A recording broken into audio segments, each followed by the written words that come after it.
Reflitamos ainda, caros fiéis, algo sobre o dever de caridade para com o próximo, porque é questão disso também, de maneira especial, no Evangelho que nos é apresentado. Em geral, vamos então nos lembrar. Estamos obrigados a amar por causa de Deus, e quem diz por causa de Deus diz amor de caridade, todas as criaturas capazes da graça e da glória eterna. Então, todos os seres racionais, capazes da graça, de receber a graça, capax Dei, e capazes, portanto, da glória eterna, porque uma coisa está ligada à outra. O peso de graça nesta vida, ou a profundidade da graça, se converte em peso de glória equivalente no céu. Guardemos bem isso. O amor de caridade autêntico, ele tem por motor e por motivação principal Deus. É por causa de Deus. Então, a quem devemos amar assim? Quais são os seres racionais, capazes da graça e da glória eterna? Comecemos, então, pela hierarquia. Os anjos bons, aqueles que permanecem fiéis a Deus, na graça de Deus, e que partilham conosco esta mesma graça que recebemos pelo batismo, a graça santificante. E por falar nela, lembremos-nos também dos santos no céu, que já chegaram ao termo, à plenitude, à perfeita comunhão de vida e de amor com Deus.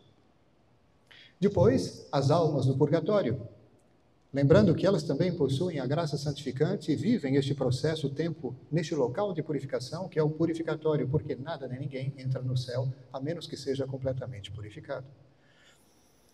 Depois, os justos e os pecadores na terra. Os pecadores na terra, claro, porque todos nós somos, em estado de via, capazes de Deus e de acolher a sua graça, de nos converter e, enfim, de possuir a graça e depois de ver esta graça convertida em peso de glória no céu. Estão excluídos, portanto, deste dever de caridade os demônios e os condenados no inferno. Uma coisa importante, claro que quando falamos do amor de caridade, pensamos em primeiro lugar no amor de caridade sobrenatural, que foi tantas vezes destacado aqui. Mas é bom lembrar que o amor de caridade natural é honesto também. A condição é óbvio de que seja verdadeiramente ordenado para o fim da nossa existência. Ou seja, amor que mereça o nome de amor. Que esteja em conformidade com o autor de todo amor. Amor que esteja em conformidade com o amor com A maiúsculo. Mas, tendo falado assim de tantos destinatários da caridade, vamos focar naquilo que nosso Senhor diz no Evangelho, com relação aos inimigos. O dever de caridade para com o próximo se estende, em particular, no ensinamento de nosso Senhor, não só aqui, de maneira geral, aos inimigos. Como, por exemplo, quantas vezes ele nos exorta ao perdão. Vamos então falar de coisas práticas, com relação a esta particularidade, a particularidade do amor de caridade para com os inimigos. Vamos considerar algumas questões, sim, de ordem prática. Vamos lá, então. Primeiramente, com relação ao perdão, vamos direto ao ponto. Deve-se, sim, perdoar sempre, segundo o ensinamento de nosso Senhor, que, claro, nos envia os meios necessários para isso. É questão de abrir muito bem o coração, a alma, para receber aquilo que é necessário para perdoar. Lembrando que sem ele não é possível perdoar como nós devemos perdoar. Incondicionalmente a todos. Ora, o nosso amor natural, ele tem limites. E nós precisamos absolutamente também aqui da ajuda de Deus, dos céus, do aporte da graça para perdoar naquela situação e aquela pessoa que exige muito mais dos limites da minha natureza. Mas, com a ajuda de Deus, é possível e nós devemos perdoar sempre, embora o inimigo nunca peça perdão.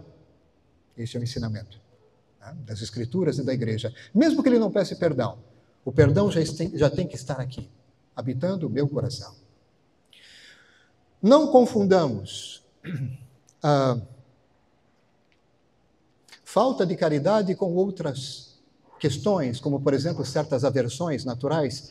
Deixa eu comentar alguma coisinha aqui. Inimizade, ódio, sentimentos de vingança e imprecações. Estamos falando, sim, ainda de pecados contra a caridade. De novo, inimizade, ódio, sentimentos de vingança e imprecações, coisas que devemos absolutamente combater em nós. São pecados graves, somente quando se trata de coisas graves. Claro que isso tem uma aplicação muito prática no campo, por exemplo, da confissão. Tá bem? Então, de novo, inimizade, ódio em matéria leve. Sentimentos de vingança e imprecações são pecados graves, de acordo com a gravidade da matéria apenas.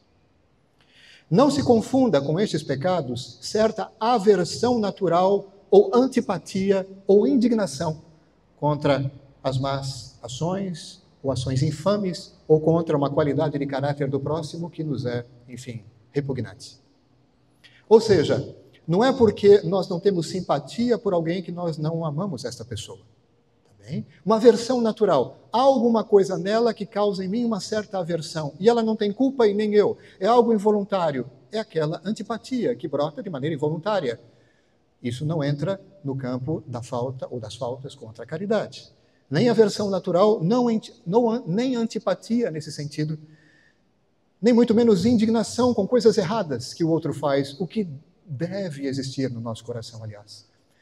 Aprendamos com Deus a separar o pecador do seu pecado, a detestar, mas a detestar mesmo, com todas as fibras do ser, aquilo que faz mal, inclusive a ele em primeiro lugar, e para todos em redor. Mas amemos a pessoa do pecador como Deus faz conosco. Ele ama o mal que o ofende em nós e que nos destrói, mas nos ama a ponto de querer nos elevar e converter e santificar e salvar.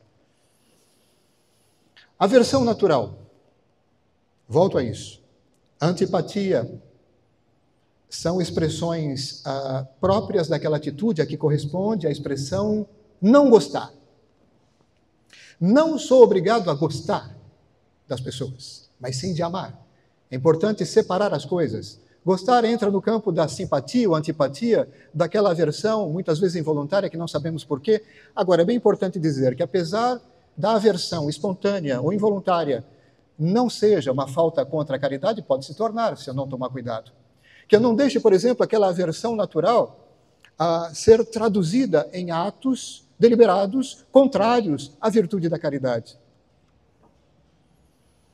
O movimento de indignação com relação às coisas erradas, feitas pelo outro, por sua vez, volta-se essencialmente contra a ação má, pecaminosa, moralmente desordenada do próximo, e não impede, ao contrário, favorece, não impede, mas favorece o nosso amor efetivo e benevolente com relação à pessoa que pratica o mal. Não estou entendendo, eu vou explicar.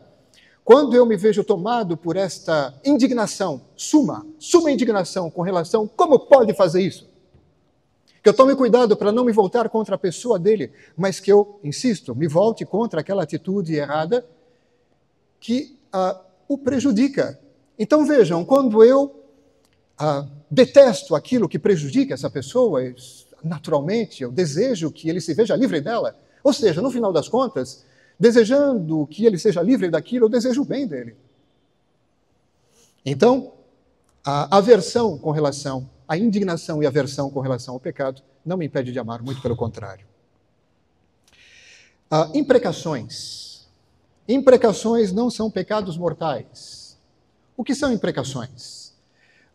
Desejo expresso de que algo mal aconteça a uma pessoa, uma praga, maldição, que te aconteça. Quando que isso é um pecado mortal? Quando for matéria grave. Então, não são pecados mortais quando falta, por exemplo, por causa de excitação nervosa, a devida atenção, a devida advertência. Ou quando não se proferem tais imprecações seriamente. Ou quando se deseja um mal insignificante. Tomara que você perca essa caneta. Ou quando falta plena consciência, seja da gravidade da ação, seja do mal grave que possa eventualmente causar esta minha reação. É claro que imprecação é também vociferação. O que é vociferação? É a pessoa esbravejar. Alarido, berreiro, gritaria, reclamações e ofensas até. Claro que se isso for matéria grave, se isso configurar algo grave por conta do prejuízo grave que causa, temos aqui matéria grave de pecado.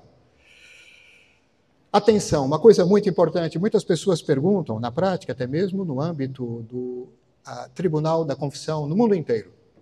No interesse do próximo, vejam bem, ou de um bem correspondente grande, pode-se sim desejar um mal ao próximo, contanto que seja um mal relativo, físico, relativo quer dizer, um mal que pode tornar-se meio de aquisição de um bem.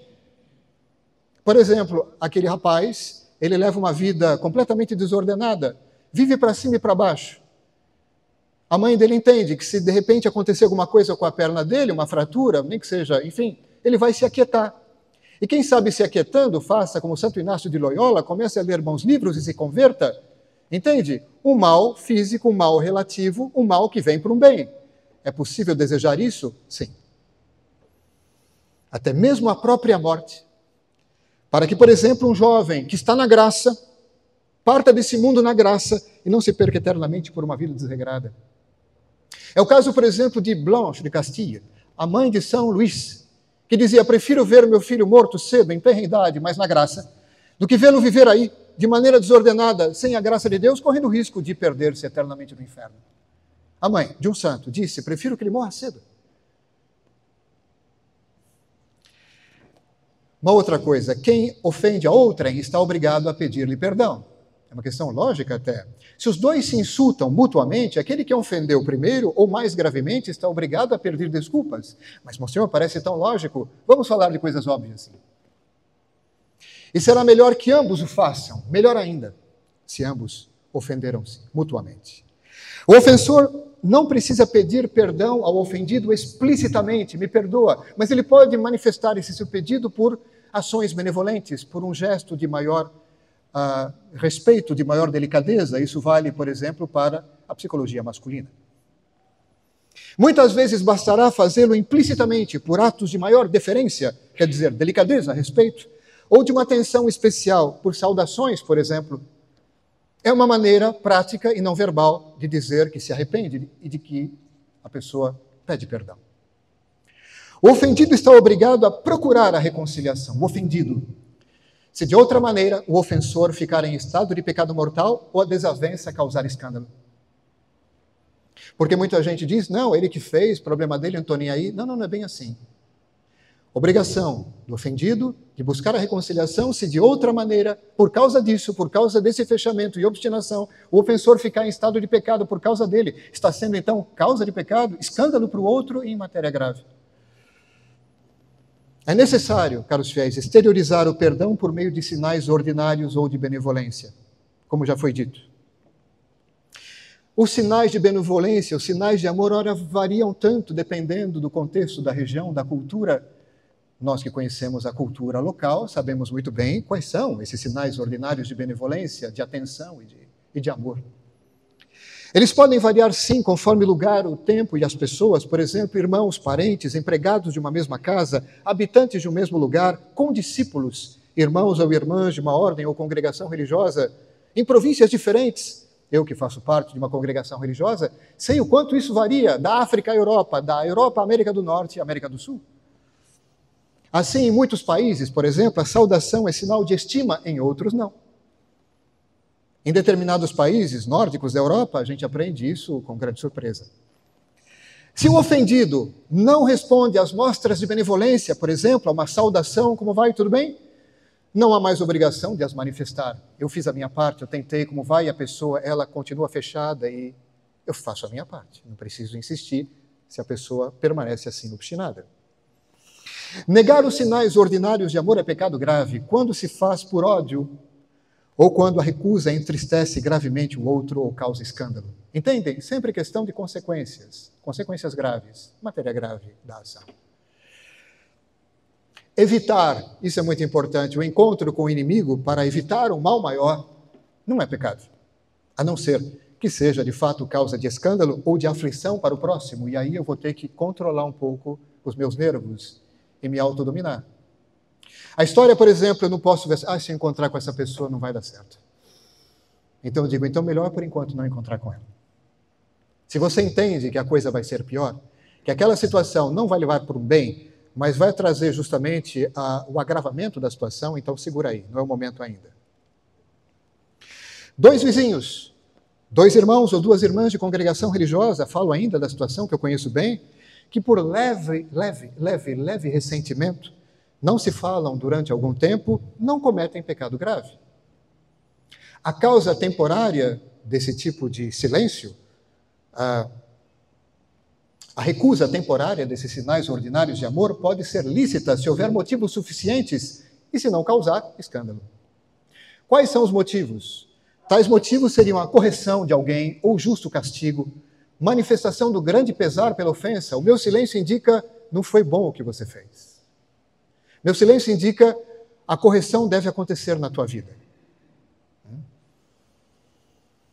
Outra questão bem importante, não há obrigação de renunciar quando eu perdoo as satisfações e reparações.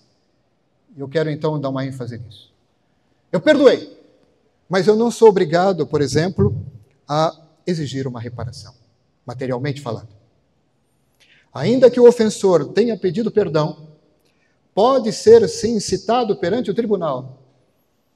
Não, porém, por motivo de ódio, mas de justiça. Uma coisa importante, deve-se distinguir a seguinte situação. Deve-se, porém, desistir da demanda. Se o dano causado é insignificante, por exemplo, alguém me prejudicou e eu quero justiça. Se o dano for insignificante e o dano que o outro viria a sofrer por causa dessa reparação, em caso de condenação, fosse desproporcionalmente grande, então eu tenho que renunciar em caridade a esse pedido de reparação. O amor do inimigo, caros fiéis, não obriga a sinais extraordinários de amor, nem ainda no caso em que antes da ofensa eles tenham existido, esses sinais extraordinários de afeição. Não, isso não é exigido. O amor ao inimigo, o perdão, não exige sinais extraordinários. Falando do dever estrito de caridade, não estamos falando aqui daqueles graus superiores de perfeição. Aí é uma outra história. Se queremos ser ainda mais perfeitos, aí é uma outra história. Manifestaremos, e de maneira especial, aquelas pessoas que nos prejudicaram, em certos graus de santidade, um amor bem particular, como, por exemplo, Santa Teresinha do Menino Jesus. Não falo de grandes inimizades, mas havia, por exemplo, uma irmã de presença muito molesta. Ninguém gostava de ficar ao lado dela. Ninguém. Ela tinha algumas dificuldades, alguns problemas. Santa Teresinha colocava-se de propósito na proximidade, porque entendia a sua solidão e fala, se alguém não estiver com ela, quem vai ficar? Outras diziam, mas você vai ficar com ela, ela é muito insuportável, não importa. E no momento, inclusive, de lavar a roupa, essa irmã incômoda, ela jogava sabão para todo mundo, para tudo quanto é lado, enfim, não sei por que cargas d'água. Inclusive manifestava com relação a Santa Teresinha uma certa indisposição, um ar desfavorável. E Santa Teresinha, perante isso, por mais que a irmã manifestasse tudo isso negativamente, mais amor manifestava a ela. Quando Santa Teresinha morreu, essa irmã chorava copiosamente.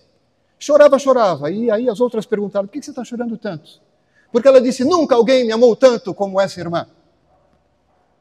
Claro que nós sabemos o grau de heroísmo a que chegou essa santa nesse ponto, mas quando falamos, caros fiéis, dos graus mais elevados de santidade, falamos justamente de heroísmo. Heroicidade das virtudes é uma das primeiras coisas que se verificam quando do processo de beatificação de alguém. Bom, por mais que por dever não estejamos obrigados a essas marcas extraordinárias de afeição ou de amor, pode alguém estar obrigado a isso por motivos especiais. É o que se dá, por exemplo, quando a negação causa escândalo, ou quando se prevê que de outra maneira que o outro mudaria de sentimentos, se eu, por exemplo, produzisse tais gestos de amor. Eu intuí, eu sei, eu percebo que se eu realizar esses gestos um pouquinho além da conta, extraordinários sim, de amor, aos quais não sou estritamente obrigado, segundo condições normais, eu entendo que se eu fizer isso, eu vou gerar uma abertura naquela pessoa, eu vou tirar aquela pessoa daquela situação má, então devo fazer. Mas, mesmo assim, não há obrigação de fazer grandes sacrifícios. Obrigação não, mas quando me sinto levado a aquelas alturas da união com Deus, aí sim me vejo naturalmente impelido a isso. Caros fiéis, é isso. É um resumo de coisas importantes, um apanhado de questões práticas que aqui e ali nós abordamos, seja no confessionário, seja fora. E tudo isso com relação à obrigação e não com relação à perfeição. Quando se trata da perfeição da caridade, porém, pode-se e deve-se ir além. E que Nossa Senhora nos ajude nisso também. Louvado seja nosso Senhor Jesus Cristo. Em nome do Pai, do Filho e do Espírito Santo.